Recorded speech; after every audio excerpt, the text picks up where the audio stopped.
చంద్రబాబు రేవంత్ భేటీపై మాజీ ఎంపీ మార్గాని భరత్ ఆరోపించారు. ఇద్దరి భేటీలో విభజన సమస్యల గురించి మాట్లాడింది తక్కువ, మిగతా అంశాల గురించి మాట్లాడింది ఎక్కువ అని ఆరోపించారు భరత్. తెలుగు రాష్ట్రాల ప్రయోజనాల కోసం భేటీ అయ్యారా, వ్యక్తిగత అవసరాల కోసం కలిశారా అని మార్గాని భరత్ ప్రశ్నించారు. కేంద్రం ప్రమేయం లేకుండా చర్చలు జరిగితే ఏమిటి ప్రయోజనం అన్నారు మార్గాని భరత్.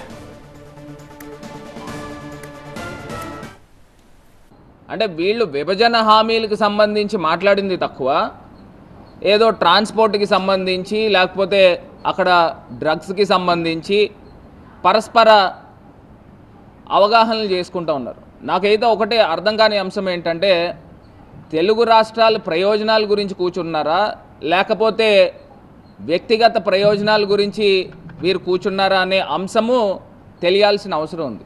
ఎందుకు చేతనంటే అందరూ కూడా రాష్ట్ర వ్యాప్తంగా కాదు ప్రపంచవ్యాప్తంగా ఉన్న తెలుగువారు అందరూ కూడా ఈ భేటీ గురించి ఎదురు చూశారు, ఏ రకమైన అవుట్పుట్ వస్తుందని.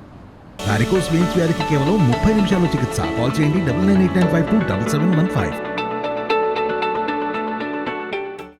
మరి అదే రకంగా మీడియాలో కూడా పలు కథనాలు వచ్చినాయి, పలు వార్తలు బయటకు వచ్చినాయి. ఏంటంటే ఆంధ్రప్రదేశ్కి సంబంధించి పోర్ట్స్లో వాటాలు అడుగుతారు, అదేవిధంగా తిరుమల తిరుపతి దేవస్థానానికి సంబంధించి హుండీ ఆదాయంలో వాటా అడుగుతారు. ఇవన్నిటి గురించి కూడా వార్తలు వచ్చినాయి. దాని గురించి ఏ రకమైన ఖండన కూడా లేదు.